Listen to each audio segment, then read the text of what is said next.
अस्सलाम वालेकुम। मेरी तरफ़ से आप सभी को रमज़ान की बहुत बहुत मुबारकबाद। तो आज हम फ्रोज़न पराठा बनाएंगे, बहुत ही मज़े के, बहुत ही क्रिस्पी, बाहर से भी ज़्यादा टेस्टी और मज़ेदार पराठा हम बना कर स्टोर कर सकते हैं 2 से 3 महीना। बहुत ही ज़्यादा लच्छेदार। आप इस रेसिपी को ज़रूर ट्राई कीजिएगा। तो उसके लिए वीडियो को आपने एंड तक लाजिम देखना है ताकि आपको सारी डिटेल अच्छे से समझ आ सके। फ्रोजन पराठा बनाने के लिए हमने यहाँ पर 1 किलो मैदा लिया है और मैदे को सबसे पहले हमने छान लेना है। अगर आप आधा किलो का बनाओगे तो आपने इसी तरह सेम करना है, बस क्वांटिटी आपको सब हाफ़ कर देना है। तो यहाँ पर मैदे को हमने छान लिया और अब इसमें जाएगा 2 कप, ये 200 ग्राम वाला कप है, ये 2 कप हमने गेहूं का आटा शामिल किया है। इससे थोड़े से हेल्दी हो जाएंगे और मज़े के लगेंगे। अगर आप पूरा आटे के साथ बनाना चाहो या पूरा मैदे के साथ बनाना चाहो तो भी आप इसे बना सकते हो। तो इसमें इस तरह हमने एक होल कर लेना है।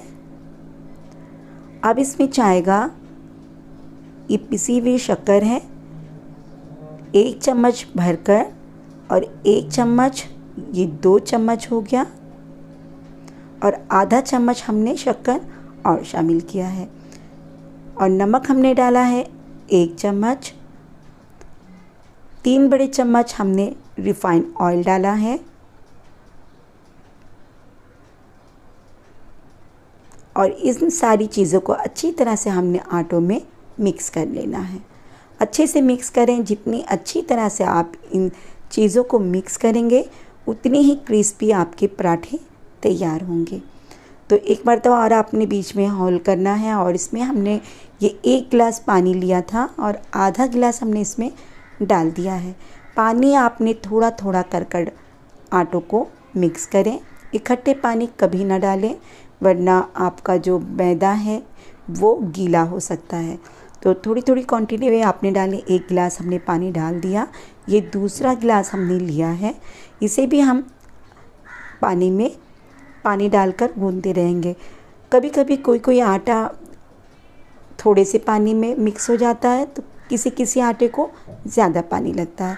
तो आप अपने हिसाब से पानी इसमें डालें जब तक कि आपका आटा बिल्कुल इकट्ठा ना हो जाए। तो यहाँ पर तकरीबन मैंने यहाँ पर 3 गिलास और थोड़ा सा पानी और लिया है, ये पूरा चला गया था। अब इसे पानी का छींटा हमने मारना है और इसे गूंदना है। अच्छी तरह से हमने गूंदना है। जो हमने तसला लिया है खूब बड़ा लिया है, खुला तसला ले ताकि अच्छे से आटा गूंद सके।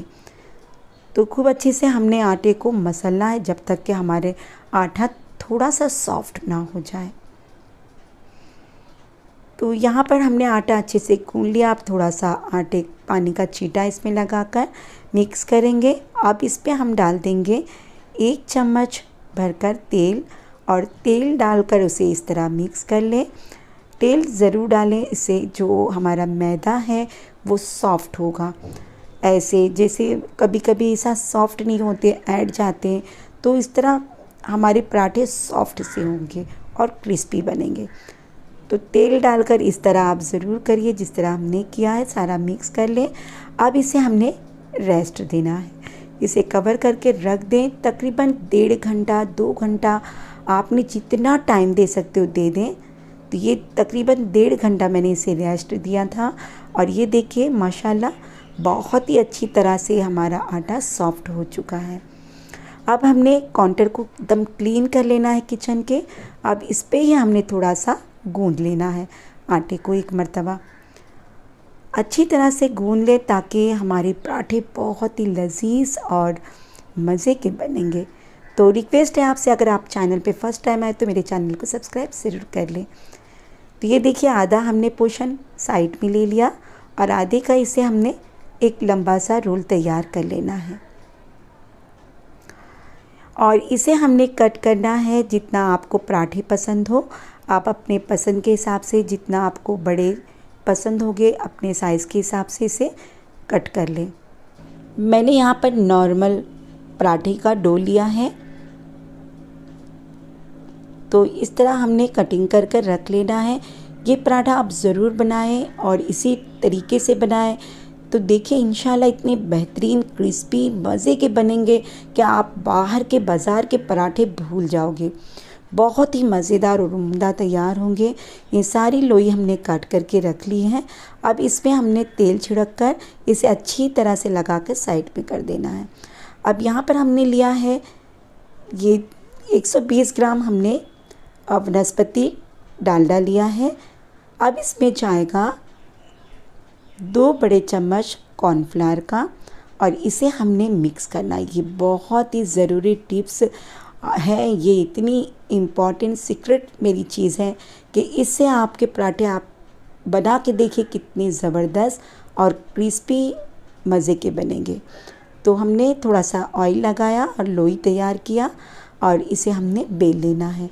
अच्छी सी जैसे हम रोटी बनाते हैं उस तरह आपने लोई को बेल लेना है। इसमें आटा वगैरह नहीं लगेगा, तेल लगाकर हमने इसे तैयार करना है। और 1 चम्मच जो हमने घी और कॉर्नफ्लावर का घोल बनाया था इस पर अच्छी तरह से लगा लेंगे। बीच में सेंटर से हमने इसे एक कट कर लेना है। अब इसे हमने इस तरह लपेटते जाना है जिस तरह के कोन की शक्ल में ये बन जाएगा। ये देखिए, अब हमने जो नीचे का पोर्शन रखना है और जो ऊपर वाला पतला पोर्शन है उसे इस तरह रोल करते हुए नीचे दबाते जाएं और बिल्कुल इसी तरह वो बैठ जाएगा। तो ये डो हमारी लोई तैयार है। इसी तरह मैं एक और आपके साथ बता रही हूँ, आप इसी तरीके से बनाएं। बहुत ही ज़बरदस्त और लच्छेदार आपके पराठे तैयार होंगे। बहुत ज़्यादा इजी है, बस आपने इसे बेल लेना अच्छी तरह से। और देखिए कितनी अच्छी तरह से हमारे रोटी बेल रही है, क्योंकि जो हमने इसे टाइम दिया है रेस्ट के लिए वो बहुत इम्पॉर्टेंट है। उससे हमारे पराठे बहुत मज़े के बनते हैं। तो ये देखिए कोन तैयार हो गया और नीचे हमने मोटा पार्ट रखा है और ऊपर का पार्ट इस तरह घुमाते हुए हमने अंदर की तरफ बिठाते जाना है। बहुत ईजी है। और ये देखिए ये हमारी लोई तैयार है। इसी तरह हमने सारी लोइयों को यहाँ पर रेडी कर कर रख लिया है। इस पर हम थोड़ा थोड़ा ऑयल ज़रूर लगाएं ताकि इसे रेस्ट देना है, तो यह हमारे जो लोई है ड्राई ना होए और सॉफ्ट से हमारे पराठे तैयार होए। तो इसे हमने छोड़ देना है 15 से 20 मिनट के लिए। तो चलिए ये थोड़ी सी लोई हमने आधी बचा लिया है। ये दूसरे तरीके से आपके साथ शेयर करेंगे कि आप दोनों में से जो आपको इजी लगे उस तरीके से पराठों को बनाइए। दोनों बहुत ही लच्छेदार मज़ेदार आपके फ्रोज़न पराठे तैयार होंगे। तो इस तरह लंबाई में इसे बेल लेना है। जितना आपने लंबा बेलना हो पतला बेलना हो आप बेल लें।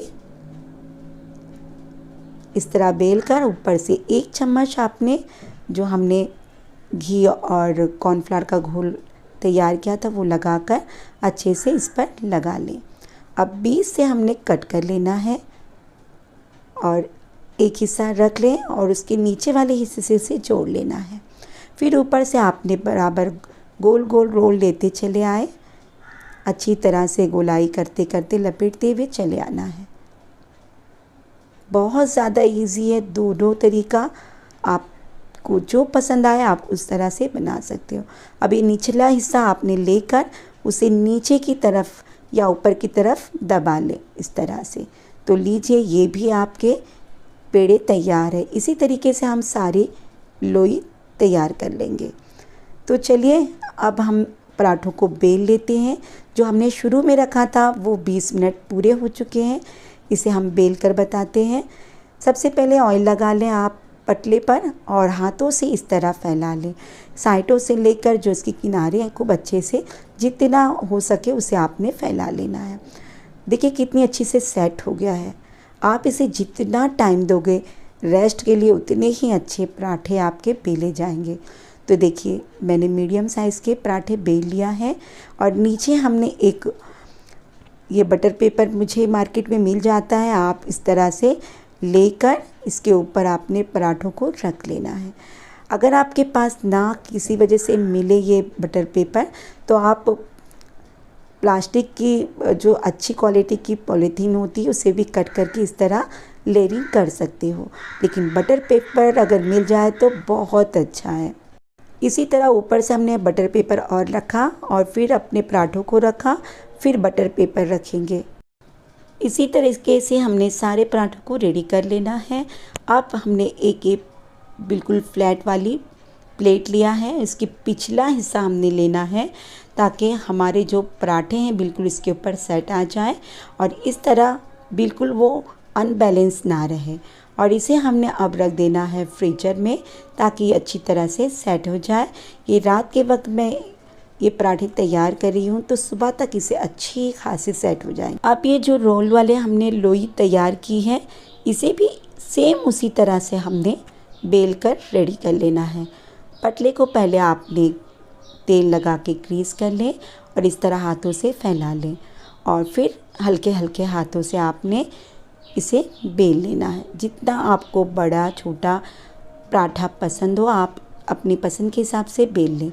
अब बस बटर पेपर रख दें नीचे, उसके ऊपर आपने पराठे रखा और फिर बटर पेपर ऊपर से लगाया। इसी तरह से बाकी के पराठे इसके ऊपर रखें और बटर पेपर लगाएं। अब ये भी हमारे रेडी हो गए हैं। अब हम इसके नीचे इस तरह की ट्रे हो तो ट्रे भी आप रख सकते हो, लेकिन पिछला हिस्सा रखेंगे, आगे के हिस्से पर ना रखें। इससे आपका बहुत ही अच्छी तरह से पराठे बिल्कुल परफेक्ट सेट रहेंगे। तो इसे भी हम रख देते हैं फ्रीजर में। तो चलिए सुबह का वक्त हो गया और हम पराठों को देख लेते हैं। ये मैंने फ्रीजर से इस वक्त निकाला है और बहुत अच्छी तरह से हमारे पराठे यहाँ पर सेट हो चुके हैं। तो मैं इधर आपको बता सकती हूँ कि टोटल हमारे पराठे ये 12 बनाए थे रोल वाले और जो कोन वाले थे वो 12 बने थे। तो चलिए किस तरह हम इसे स्टोर करेंगे। तो यहाँ पर हमने ज़िप-लॉक बैग लिया है और पराठे हमने लिया है टिश्यू पेपर के साथ और इसे साइडों पे इस तरह मोड़ लें, बिल्कुल इसे कवर कर दें तो बहुत इजी हो जाएगा इसे स्टोर करना। अब आप ज़िप-लॉक बैग में इस तरह आराम से रख सकते हो। तो अगर आपके पास ज़िप-लॉक बैग कहीं आपको ना मिलता हो तो आप जो पॉलीथीन की अच्छी क्वालिटी की वाइट वाली जो पॉलीथीन होती है मोटी वाली उसमें आप इस तरह रख कर स्टोर कर सकते हो, लेकिन ज़िप-लॉक बैग में बहुत अच्छा रहता है और ये कई महीनों तक स्टोर करके हम आराम से इसे स्टोर कर सकते हैं। तो देखिए इसी तरह किनारे मोड़ें और इस तरह से हर तरफ से मोड़कर आपने पराठों को इसमें रखते चले जाना है। तो इस तरह निकालने में बहुत इजी हो जाएगा, एक दूसरे से बिल्कुल नहीं जुड़ेंगे। और यहाँ पर मैंने 6 पराठे एक बैग में रख लिया है। अब इसकी एयर हमने निकाल लेना है बैग की और फिर इसे हमने लॉक कर लेना है। तो ये पैकेट हमारी तैयार हो गई है। इसी तरह के हम बाकी सारी पैकेट्स तैयार कर लेंगे। तो यहाँ पे अल्हम्दुलिल्लाह हमारी 4 पैकेट्स तैयार हैं। हर पैकेट में हमने 6 पराठे रख लिया है। तो देखिए कितना काम इजी होगा। अब आप जब भी आपको यूज़ करना हो आप बहुत ही आसानी से इसमें से पराठे निकाल सकते हैं, बिल्कुल एक दूसरे से नहीं जुड़ेंगे।